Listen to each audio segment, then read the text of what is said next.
everyone, I'm Lainey. I'm Sean. Today we're going to talk to you about the bed race on the Camino de Santiago. And how you can get a bed every night without freaking out. We've hiked the Camino together twice, once in 2017, and again the Camino Norte in 2019. So what is the bed race? The bed race is just too many people and not enough beds. And that happens for a couple of reasons. Number one, the Camino has gotten really, really popular. And by the Camino, I mean Camino Frances. The Norte was fairly popular, but the bed race really refers to the Frances. Since 2010 to recently, the Camino's grown exponentially. Thousands and thousands of people are hiking it every month, and there's a few months where it spikes. But basically, there are certain towns, certain bottlenecks on the Camino where it's especially hard to get a bed. And if you accidentally are hiking in kind of these clusters of pilgrims, you might have that happen every day. So we're actually a really good case of two different philosophies for how to deal with accommodation on the Camino. So I have a little bit more of a bias to the early Caminos of my 20s when it was just show up, get some sleep, do whatever. You're also really go with the flow, and I'm not.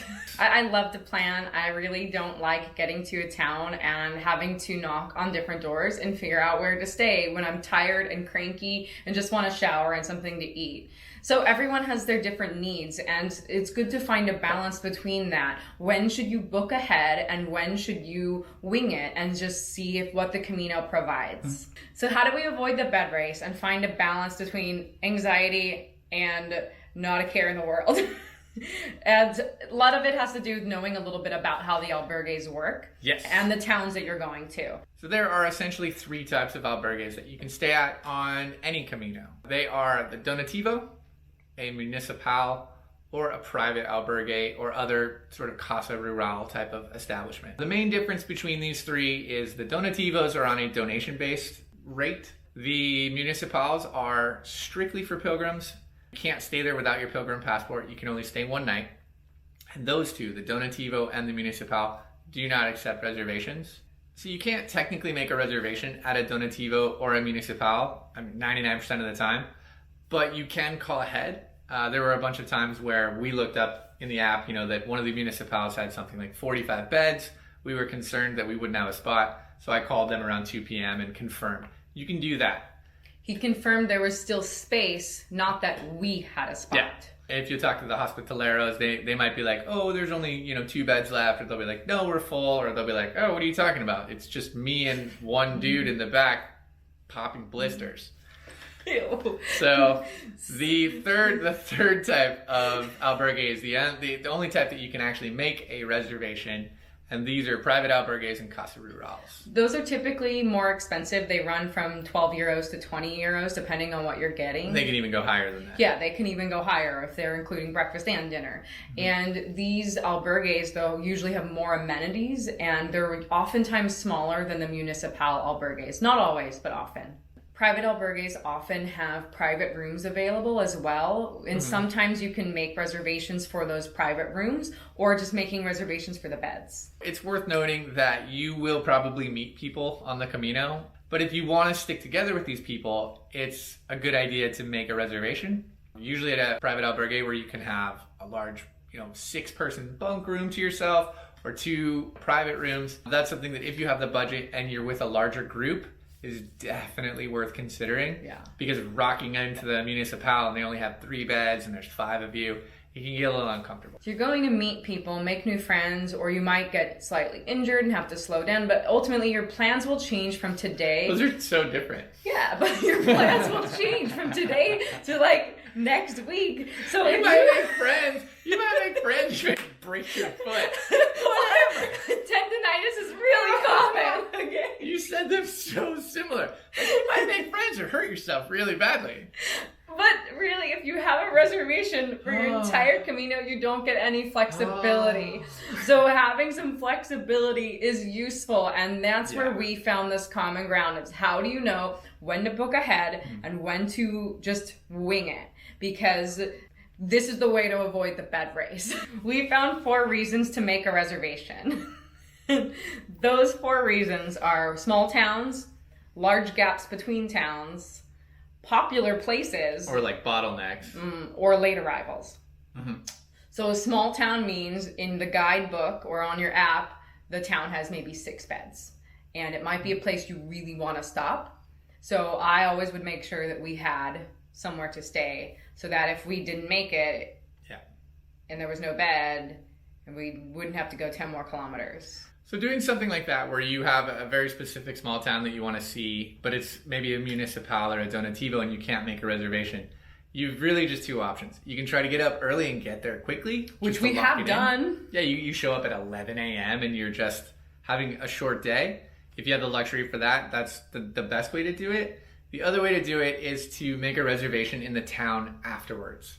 So if there's a cathedral that you really want to stay at, but you know you're going to get in around 5 or 6, you should make a reservation for the town that's like 5 kilometers past that or 2 kilometers past that, in case you show up and they're like, I'm sorry, we're full. Then you know that you have a bed. The tricky part of this is you have to be a good pilgrim and cancel that reservation as soon as you can if you get into the donativo that you want to be in. So when's another time to make a reservation is large gaps between towns. There's a couple places where the Camino bottlenecks and there are 15 kilometers or 19 kilometers with nowhere to stay in between, which means everyone wants to usually do that in the morning before it gets too hot.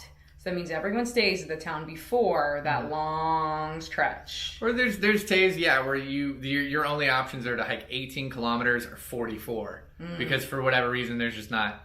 So seeing those ahead of time instead of being surprised by it day of would be a good time. So what are some of the popular ones? Yeah, there's only a few on the Frances, Valles, but you can't really make reservations there unless you're staying in a private room or a hotel, because the 2 small towns that are on the way there are just really small albergues. I would, if we do the Frances again, I'm staying in Orason. In Orason, the little teeny tiny place at the base of the foothills. Their soup is so good. So good. Roncesvalles is a big one. Carrion de los Condes is the classic example of everyone stays there because the next day is like 17 kilometers of just unsheltered heat. Yeah. Oh, yeah. On the Meseta. Yeah. There's sort of these artificial bottlenecks. We try to think of it as like getting off the guidebook. So if you read the more popular guidebooks, they'll stay in this town, stay in this town, stay in this town. And there's like an itinerary. If you get stuck on that itinerary with, the 10,000 other people that are doing it with those dates, you're going to run into a lot of problems. So we say, find the guidebook and then just stay just a little bit out of sync with it. Stay in the towns in between the towns that they say are like the end of the day. Some routes have more bottlenecks than others, such as on the Camino Norte, there are way more places where there's long stretches of nothing. So if you're on a less popular route, there are often fewer albergue choices. So do keep that in mind. The third one that we ran into a little bit on the Frances, but much more on the Camino Norte, was popular tourist towns. So Pamplona, it's on the Camino. Burgos is on the Camino. Santiago is obviously on the Camino. And then on the north, Bilbao, San Sebastian. These really popular towns that Europeans and Spanish people go to just as like a family vacation. So when you go through these towns, if you're there on a weekend, it just, you get stuck on a weekend or a weird holiday that you didn't know about, you can run into a lot of problems, and it is very worth having a reservation ahead of time. So just, pull out the calendar and be like, oh, crud, there's a wine festival and I'm going to be in San Sebastian. I need to make a reservation. Yeah, that happened to us in Logroño and we couldn't stay there. That was fun though. Yeah. Yeah, it was nuts. So ultimately, if you want to save money, try to plan a little bit ahead when you're going through larger towns and larger cities. And I want to reiterate that this is mostly a budgeting thing. You're never not going to have a place to sleep. I mean, the Camino, we joke that the Camino takes care of you. You will find something. A friend will make a reservation for you. The people of the town will take care of you. But you're putting yourself into a tougher situation when you don't take care of yourself, especially if it forces you out of your budget. So another final reason to make a reservation is if you know you're going to arrive a little bit later than the norm. Most of the smaller albergues are kind of done checking people in around 5 or 6, maybe 7. And the bigger ones, they typically fill up and they'll close the front desk. So if you want to ensure that you have a bed and you know you're going to be doing a long day, or you're a slow hiker, or you get a late start, call and make a reservation, and then during the day call and confirm that your reservation is still on. If you stop somewhere else, call and cancel your reservation. Don't be a bad pilgrim. These are not, hotel chains. These are usually hospitaleros that are, doing this because they love the Camino. They might be a volunteer. They might be doing it as a small business and they want to go home to their family. They want to go have dinner. So try not to be rocking up to places at 9 o'clock at night because the door will probably be locked. And then you actually are going to get in trouble. How do you make a reservation? So here's the short answer is you pick up the phone. There's a few places that use booking.com, but booking.com takes a big fee, and so booking will charge you more so that the hospitaleros aren't losing money on their albergue. So honestly, it's better to just call instead of using the website. Yeah. Practice your Spanish, call the albergues, and make a reservation. You're going to have a lot more fun. It's much more authentic. So how do you know which places take reservations and where do we find these phone numbers? In your guidebooks, there are, lists of recommended places and phone numbers. I personally find that the guidebooks are often a little more out of date than the apps. I really like different apps that have reviews of the albergues, so I can choose one that I like based on its cleanliness, based on the friendliness, if it has bed bugs. Cleanliness and friendliness. Cleanliness, friendliness, and bugs. Cleanliness and friendliness, no bugs. There are a couple things you can do if you don't have the guidebook app. There are often signs in different albergues for future albergues, and you can get different phone numbers off of that. Yep. Or you can also ask your current hospitalero to phone call ahead to an albergue that you want to stay at, and they will make the reservation for you, especially if you don't speak Spanish or if you don't have a working cell phone. You get a lot better when you're speaking with the people in the bars, the people making sandwiches, and the people doing the reservations. So you just need a few phrases and you can make a reservation on the phone. Here are useful Spanish phrases to help you make your reservations on the phone. All right, so the first is, a really common phrase would be, I need 2 beds tonight, or I need a bed tonight.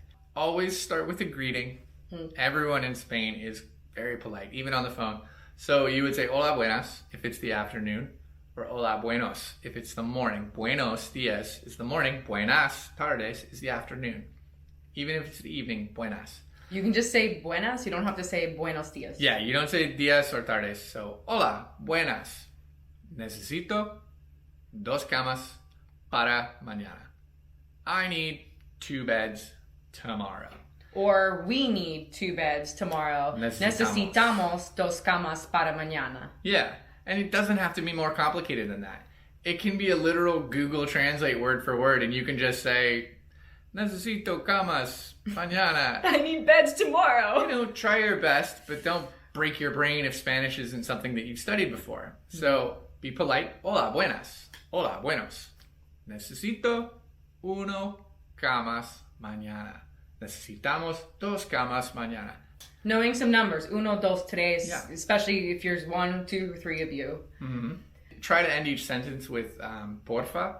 You can say por favor, but it's just a little bit more colloquial and kind of slacky. And that relaxes the conversation a little bit. You've said the greeting, you've asked for what you want, you've been polite. Listen carefully. The hard part is listening. The phrases will work, no worries. But so what if they speak too fast? If they speak too quickly. Más despacio, por favor. Más despacio, porfa.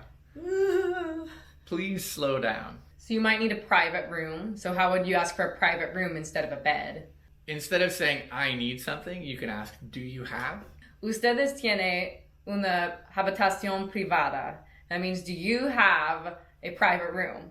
Or you can even say, do you have a private room for 4 people? And you can add para 4 personas at the end. So that would be, usted tiene una habitación privada para 4 personas. In Spanish, I stumble so badly. And again, you're going to sound exactly like we do right now because we haven't been in Spain for months. The 6th time or the 10th time that you've had this conversation, it's going to be a lot better. And it's a lot more fun when you get near the end of it. And you can recognize what's going on a little bit more and have a more in-depth conversation. Remember, if you're planning a late arrival, you can ask, what time do you close? A qué hora cierra? Or just, ¿cuál cerrado? Like, it doesn't have to be perfect Spanish. Just try your best. Cerrado is closed. You know what I mean? You don't have to say, at which hour do you close? Just be like, are you open? Abierto a 8, 9, and they'll understand what you mean. You are going to have to give your name and the country that you come from.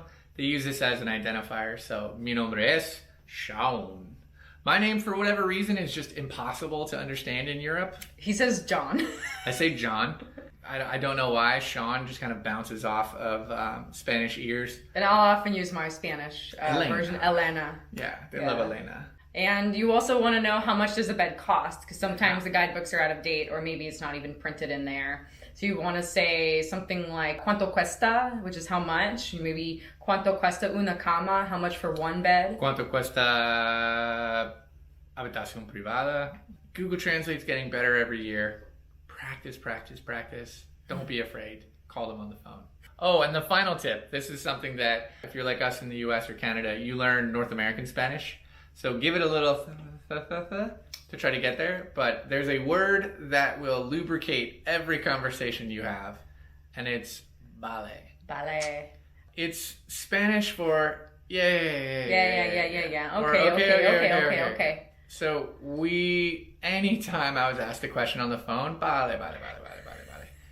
You say it 7 times. Vale. Si, vale. So embrace the vale. You will go far. Also, just a good attitude to have in life. Like, oh, okay. It's a Camino-tude. Because remember, the bed race is not about anxiety. Mm-hmm. It's about letting the Camino provide with some knowledge that you have. So if you want more Camino tips and some advice, make sure you subscribe and hit the bell for notifications below. Yeah, we also have some Camino packing lists, a men's packing list and a women's packing list for minimalists and ultralight packers. And we are putting together playlists for the Camino Norte, so follow along with that if you subscribe. I'm Sean. I'm Lainey.